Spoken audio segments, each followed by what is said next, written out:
こんにちは、近藤紀官です。お待たせいたしました。今回は2022年から2026年までのロシア軍総損失シリーズ第4部をお届けします。本来であれば先週の土曜日に公開する予定でしたが、作業の遅れにより配信が遅くなりました。その間にアメリカのシンクタンク CSIS がロシア軍の人的損失に関する最新の分析を公開しました。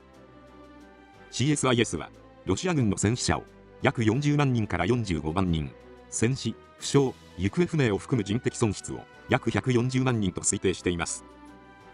これは6月時点で近藤紀官が各種シンクタンクや日々の戦況報告をもとに推定した戦死者約55万人、人的損失約132万5千人から160万人という分析と大きく乖離するものではありませんでした。また CSIS は直近の人的損失比率についてウクライナ軍1に対しロシア軍8に達していると分析しています。今回はこの最新の分析も踏まえながら現在のロシア軍が置かれている状況と今後どのような戦い方へ移行していく可能性があるのかを考察していきます。それでは本編です。第6章ロシア軍の現状。 CSIS は2026年前半における人的損失の比率はウクライナ軍1に対しロシア軍8に達したと分析しています。つまりロシア軍は占領地をわずかに拡大している一方で、その代償として極めて大きな人的損失を払い続けていることになります。ではなぜこれほど大きな損失が続いているのでしょうか。まず挙げられるのが、現在の戦場ではほぼ全ての戦線でロシア軍がウクライナ軍の防衛ラインへ到達していることです。しかし防衛線の背後には大量の FPV ドローンや偵察ドローンが配備されており、小規模な侵攻や突撃は発見されると短時間で攻撃を受けます。またウクライナ軍が領地を失ってでもロシア軍に損失を与えることを第一目標として幾何部隊に徹底していることも要因としてあるでしょう。そのため歩兵による侵攻作戦は以前にも増して大きな損害を受けやすくなっています。また開戦当初のように戦車、歩兵戦闘車、装甲兵員輸送車を集中投入し防衛線を突破するための機構突破能力も低下しています。車両そのものの損失に加え、熟練した乗員や指揮官の損失も重なり、2022年当時のような大規模機構構成を再現することが容易ではありません。さらにロシア航空宇宙軍も前線上空で十分な航空優勢を確保できていません。そのため航空機は前線深くへの進出を避け、滑空爆弾による遠距離攻撃が中心となっています。滑空爆弾は強力な兵器ですが、西側諸国の精密誘導兵器と比較すると命中精度には限界があり、近接航空支援を十分に代替できているとは言えません。さらにウクライナ軍はロシア国内や占領地域の制御上継続的に攻撃しています。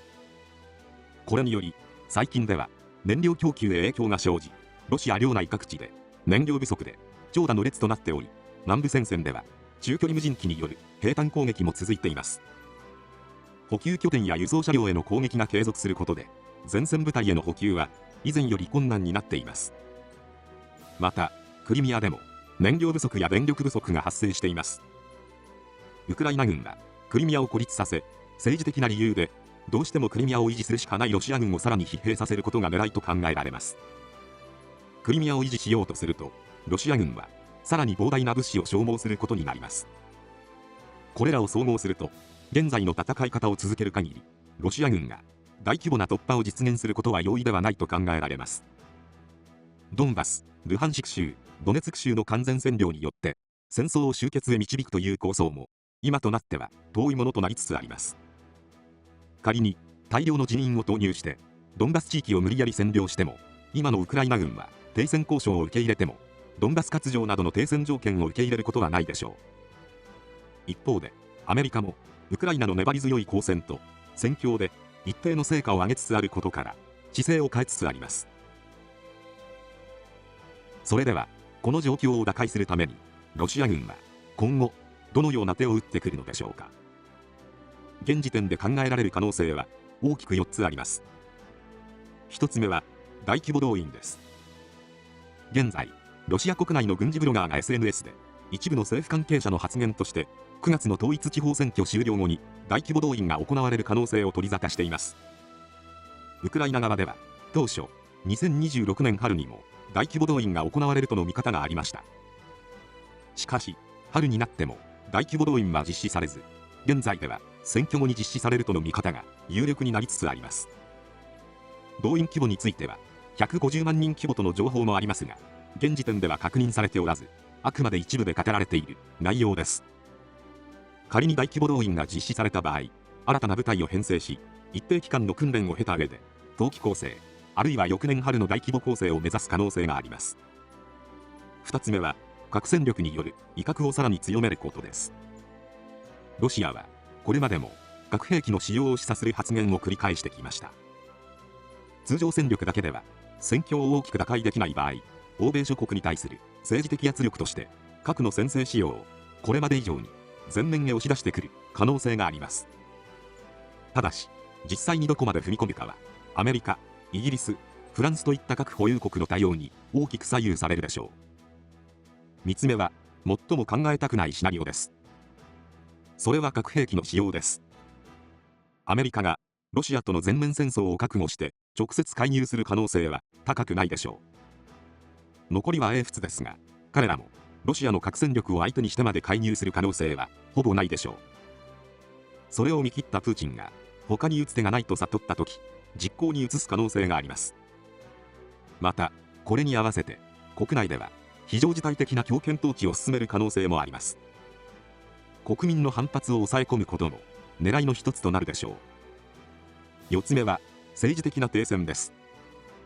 戦場で決定的な成果を得ることが難しい場合、アメリカをはじめとする関係国へ積極的に働きかけ、停戦交渉へ持ち込もうとする可能性があります。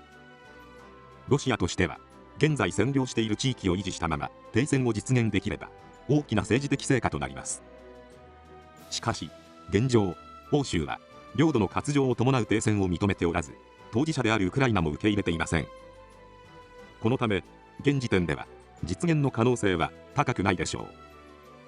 う。しかし、核の行使以外の3つは互いに排他的なものではありません。ロシア軍は大規模動員によって戦力の回復を図りながら核戦力による威嚇を継続し、同時に外交交渉による停戦を模索する可能性もあります。むしろ現在の戦況を考えれば、これらを組み合わせて状況の打開を図る可能性は十分考えられます。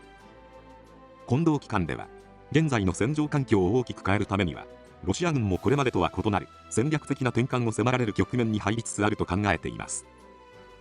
その転換が大規模動員なのか、核による威嚇なのか、あるいは外交による停戦なのか、はたまた禁じ手である核の行使なのか、